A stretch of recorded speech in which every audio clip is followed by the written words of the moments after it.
Assalamualaikum warahmatullahi wabarakatuh. Bersama saya Dr. Bagus, mari kita bahas kejang demam.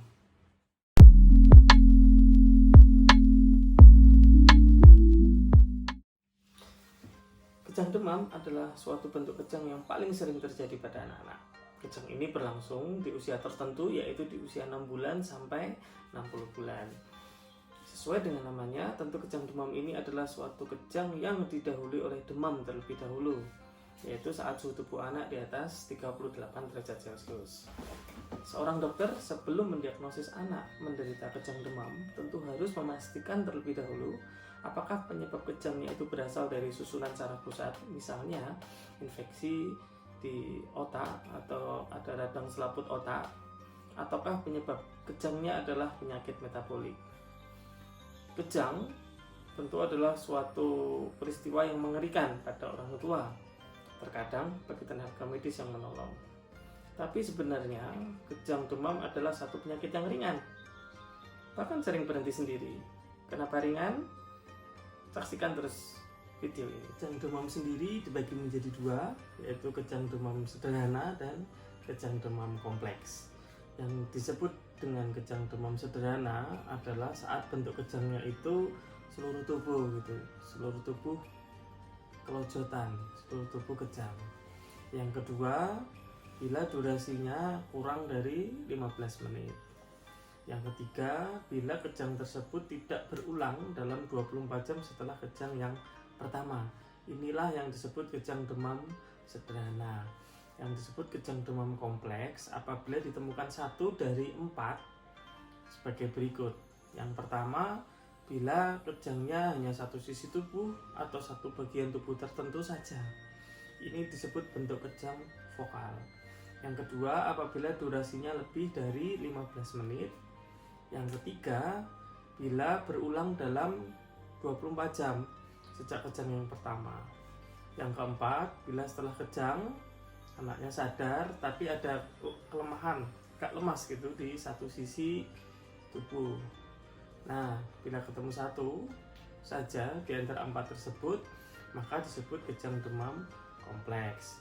Seperti sudah saya jelaskan sebelumnya bahwa dalam kejang demam ini sudah harus disingkirkan terlebih dahulu ya penyebab-penyebab yang berat seperti infeksi sistem saraf pusat. Sehingga di dalam kejang demam, setelah kejangnya berhenti, memang terkadang anak tidak memberi respon atau belum sadar untuk sejenak saja. Setelah beberapa detik sampai menit, anak akan perlahan bangun. Dan seperti saya sebutkan sebelumnya bahwa kejang demam, ya terutama kejang demam sederhana adalah bentuk yang ringan. Ini menjadi kabar baik tentunya.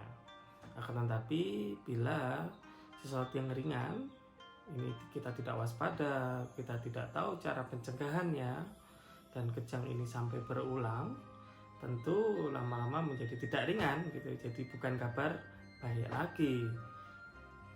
Diperkirakan sekitar sepertiga anak yang pernah mengalami kejang demam berpotensi akan terjadi kejang demam berikutnya. 10% anak akan menjalani sampai 3-4 periode kejang demam. Oleh karena itu, pengetahuan mengenai kejang demam, pengetahuan mengenai pencegahan kejang demam menjadi penting bagi orang tua. Mengapa penting? Karena poin paling utama saat anak kita kejang atau saat anak kita demam dengan riwayat sebelumnya pernah kejang demam adalah tenang. Saya ulangi, tenang. Sulit, tapi itu poin utamanya. Tetap tenang.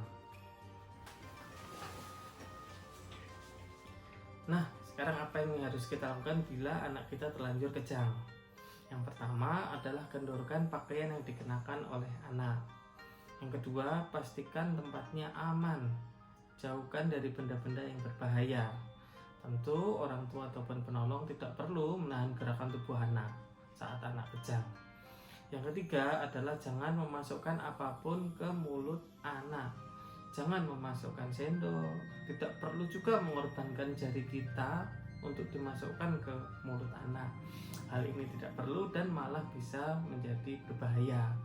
Yang keempat, bila anak muntah, miringkan tubuhnya supaya mencegah cairan muntahan tersebut tidak masuk ke saluran pernapasan atau yang disebut dengan tersedak. Yang kelima, meskipun kondisi saat itu mungkin panik, tapi alangkah baiknya bila orang tua dapat mencatat berapa lama kira-kira anak kejang. Ini penting untuk dokter dan biasanya ditanyakan nanti saat di rumah sakit. Yang keenam, jangan tunda-tunda lagi untuk segera membawa anak ke IGD rumah sakit terdekat. Nah, orang tua masih diperbolehkan untuk memasukkan obat penghenti kejang yang dimasukkan lewat anus atau rektal sebelum membawa anak ke IGD. Apa obatnya, berapa dosisnya, silakan dikoordinasikan dengan dokter Anda. Nah, ada poin yang lebih penting, yaitu pencegahan supaya anak kita tidak kejang. Ya, yang pertama, kita bisa memberikan penurun panas saat anak kita demam. Salah satu contoh penurun panas adalah paracetamol. Paracetamol ini obat yang dapat dibeli bebas di apotek ataupun di toko obat tanpa perlu resep dokter. Sehingga pada orang tua yang punya anak dengan riwayat kejang demam, atau saudaranya pernah kejang demam, atau orang tua yang takut anaknya kejang demam, sebaiknya punya paracetamol di rumah. Lalu paracetamol juga dapat dikombinasikan dengan obat yang bernama diazepam. Diazepam fungsinya untuk mencegah terjadinya kejang.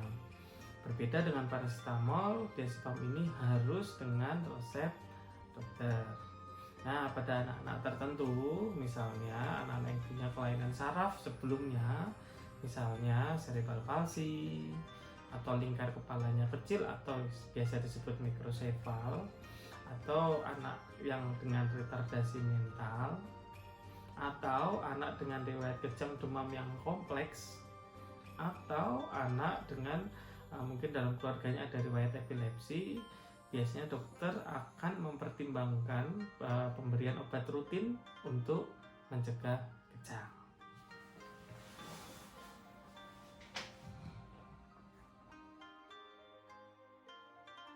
Nah, sekarang saatnya kita menjawab beberapa pertanyaan yang sering diajukan oleh orang tua.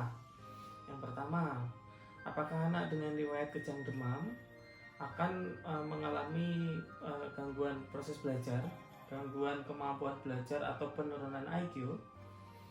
Pada banyak penelitian yang membandingkan anak dengan riwayat kejang demam sederhana dibandingkan dengan anak yang tidak pernah kejang, ternyata kemampuan belajar serta IQ-nya tidak berbeda. Sehingga bisa diambil simpulan bahwa kejang demam sederhana tidak menyebabkan gangguan proses belajar, tidak menyebabkan penurunan IQ. Dan ternyata hal ini berbeda dengan kejang demam kompleks. Pada beberapa anak dengan kejang demam kompleks, tidak semua tentu mengalami penurunan IQ.